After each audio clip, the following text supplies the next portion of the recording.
ನನ್ನ ಹೆಸರು ಬಂದುಬಿಟ್ಟು ಅರೆಕಿತಿಕಾಸ್ ಪಾಟೀಲ್ ಅಂತ.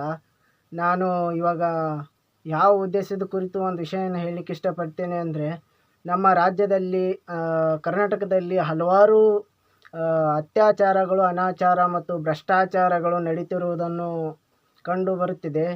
ಇವಾಗ ಏನೆಂದರೆ, ನಮ್ಮ ರಾಜ್ಯದಲ್ಲಿ ಹಲವಾರು ಸೆಲೆಬ್ರಿಟೀಸ್ಗಳು ಮತ್ತು ಈ ರಾಜಕೀಯದವರು ಮಾಡ್ತಿರ್ತಕ್ಕಂಥ ಹಲವಾರು ಕೆಟ್ಟ ಕೆಲಸಗಳನ್ನು ನಾನು ಕೆಲವೊಂದು ನೋಡಿದ್ದೇನೆ, ಕೇಳಿದ್ದೇನೆ. ಅದರಲ್ಲಿ ನನಗೆ ತುಂಬ ಅನ್ಯಾಯಕರವಾಗಿದ್ದು ಅಂದರೆ ಯಾವುದಂದರೆ, ನೇಹಾ ಮತ್ತು ಸಂಜನಾ ಇವರು ಸೇರಿದಂತೆ ಹಲವಾರು ನನ್ನ ಸಹೋದರಿಯರ ಮೇಲೆ ಅತ್ಯಾಚಾರ ಆಗಿರುವುದನ್ನು ನಾನು ಇಲ್ಲಿ ಹೇಳಕ್ಕೆ ಇಷ್ಟಪಡ್ತೇನೆ. ಅವರಿಗೆ ಇನ್ನೂ ಸಹ ನ್ಯಾಯ ಸಿಗಲಿಲ್ಲ.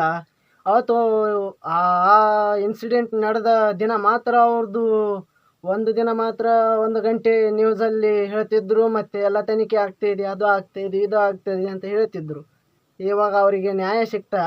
ರೀಸೆಂಟಾಗಿ ಈ ರಾಜಕೀಯದಲ್ಲಿ ನೋಡಿ, ಪ್ರತಿಯೊಬ್ಬ ರಾಜಕಾರಣಿಯೂ ಕೂಡ ಕೆಟ್ಟ ಕೆಲಸಗಳನ್ನೇ ಮಾಡ್ತಾ ಇದ್ದಾರೆ ಹೊರತು ಯಾವುದೂ ಅಭಿವೃದ್ಧಿ ಹೊಂದುವ ಕೆಲಸ ಮಾಡ್ತಾ ಇರಲಿಲ್ಲ, ಒಳ್ಳೆ ಹೆಸರನ್ನು ಪಡ್ಕೋತಾ ಇಲ್ಲ. ಒಂದು ಒಳ್ಳೆ ಮಹಿಳೆಯಿಂದಾದರೂ ಬೀಳ್ತಾರೆ, ಇಲ್ಲಾದರೆ ಕಾಮುಕತನದಿಂದ ತಮ್ಮ ವೈಯಕ್ತಿಕ ಮರ್ಯಾದೆಯನ್ನು ಕೂಡ ಅವರು ಇದು ರಾಜಕೀಯ.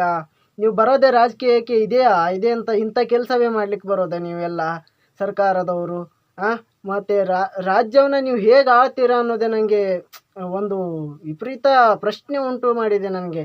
ರಾಜಕೀಯಕ್ಕೆ ಬರೋಕ್ಕೆ ಇನ್ನಿತರ ಹಲವಾರು ಅಭಿವೃದ್ಧಿ ಕೆಲಸಗಳನ್ನು ಮಾಡ್ತೀವಿ, ಮತ್ತು ಜನಗಳ ಮಧ್ಯೆ ಆ ಜಾತಿ ಈ ಜಾತಿ, ಮೇಲ್ಜಾತಿ ಕೆಳಜಾತಿ ಅಂತ ಎಲ್ಲ ಇನ್ನೋಸೆಂಟ್ ಕ್ರಿಯೇಟ್ ಮಾಡಿ ಅವರನ್ನು ವೋಟ್ ಮೂಲಕ ಪರಿಚಯಿಸ್ತಾರೆ. ಆ ಥರ ಜಾತಿಯ ಮೂಲಕ ಅವರನ್ನು ಅಳಿತಾರೆ. ಮತ್ತು ಇದರಿಂದ ನಮ್ಮ ಕರ್ನಾಟಕ ರಾಜ್ಯದಲ್ಲಿ ರಾಜಕೀಯ ಹೇಗಾಗಿದೆ ಅಂದರೆ, ಜಾತ್ಯತೀತ ಅವರೇ ಕ್ರಿಯೇಟ್ ಮಾಡ್ತಾರೆ. ನಮ್ಮ ಜನರಿಗೆ ಅಂತ ಅರ್ಥವೇ ಆಗೋದಿಲ್ಲ, ಯಾರು ಏನು ಮಾಡ್ತಾರೆ ಅಂತಲೂ ರಾಜಕೀಯದವರ ಹಣೆ ಬರನೇ ಇಷ್ಟು.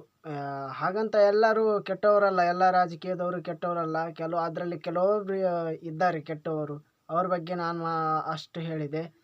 ರಾಜಕೀಯದವರ ಹಣೆ ಬರನೇ ಇಷ್ಟು, ಹೋಗಲಿ ಬಿಡಿ. ಇನ್ನೊಂದೇನೆಂದರೆ, ಇವಾಗ ತುಂಬ ಸೋಷಿಯಲ್ ಮೀಡಿಯಾದಲ್ಲಿ ಓಡಾಡ್ತಾ ಇರೋದು ವಿಷಯ ಯಾವುದಂದರೆ, ದರ್ಶನ್ ತೂಗುದೀಪ ಅವರು ಮಾಡಿರ್ತಕ್ಕಂಥ ಮರ್ಡರ್ ಕೇಸು ಪ್ರೂಫ್ ಆಗ್ತಾ ಇದೆ ಅಂತ ಹೇಳ್ತಾ ಇದ್ದಾರೆ. ಅಂತಂದರೆ, ಯಾವುದೇ ಒಂದು ಮಹಿಳೆಗೆ ನೀವು ಕೆಟ್ಟ ಬಿಹೇವಿಯರ್ ಅಥವಾ ಯಾವುದೇ ಕೆಟ್ಟ ಮೆಸೇಜ್ಗಳನ್ನು ಮಾಡ್ತಾ ಇದ್ದರೆ, ಮತ್ತು ಅದರಲ್ಲೂ ಅವರು ಕ್ಲೋಸ್ ಇದ್ರಂತೆ ಅವರಿಗೆ, ದರ್ಶನ್ ತೂಗುದೀಪದವರಿಗೆ, ಮತ್ತು ಅವರಿಗೆ ಯಾವುದೇ ಥರ ಆದರೂ ಕೋಪ ಬರೋದೆ. ಅವರು ವಾರ್ನಿಂಗ್ ಮಾಡಿದರು, ಮತ್ತು ಅವರ ಗ್ಯಾಂಗ್ನವರು ಹೆಚ್ಚು ಕಡಿಮೆ ಮಾಡಿ ಅವನ್ನ ರೇಣುಕಾ ಸ್ವಾಮಿಯನ್ನು ಕೊಲೆ ಮಾಡಿದ್ದಾರೆ. ಅವನು ಮಾಡಿರ್ತಕ್ಕಂಥ ತಪ್ಪಿಗೆ ಅವನಿಗೆ ಶಿಕ್ಷೆ ಆಗಿದೆ, ಬಟ್ ಅವನು ಆ ಥರದ ತಪ್ಪು ಮಾಡಲಿಲ್ಲ.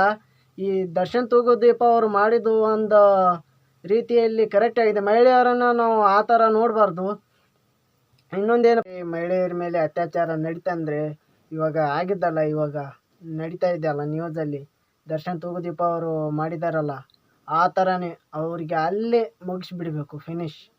ಆ ಥರ ಆದರೆ ಮಾತ್ರ ಇನ್ನೊಮ್ಮೆ ಈ ಥರ ರೇಪ್ ಕೇಸಸ್, ಮರ್ಡರ್ ಕೇಸಸ್ ಆಗೋದೇ ಇಲ್ಲ ಮಹಿಳೆಯರ ಮೇಲೆ ಯಾರು ಇಂಥ ದುಷ್ಟ ಕೆಲಸ ಮಾಡ್ತಾರೋ ಅವರಿಗೆ ಈ ಥರನೇ ಆಗಬೇಕು. ಇಲ್ಲಿ ನಾನು ಮಾತಾಡೋದ್ರಲ್ಲಿ ಯಾವುದಾದ್ರೂ ತಪ್ಪಿದ್ರೆ ದಯವಿಟ್ಟು ಕ್ಷಮಿಸಬೇಕಂತ ಕೇಳಿಕೊಳ್ಳುತ್ತೇನೆ. ಮತ್ತು ನಾನು ಮಾತಾಡ್ತಾ ಇರೋದು, ವಿಷಯ ಹೇಳ್ತಾ ಇರೋದು ಕರೆಕ್ಟ್ ಆಗಿದ್ದರೆ ನನ್ನನ್ನು ಬೆಂಬಲಿಸಿ ಅಂತ ಹೇಳಲಿಕ್ಕೆ ಇಷ್ಟಪಡ್ತೇನೆ. ಧನ್ಯವಾದಗಳು.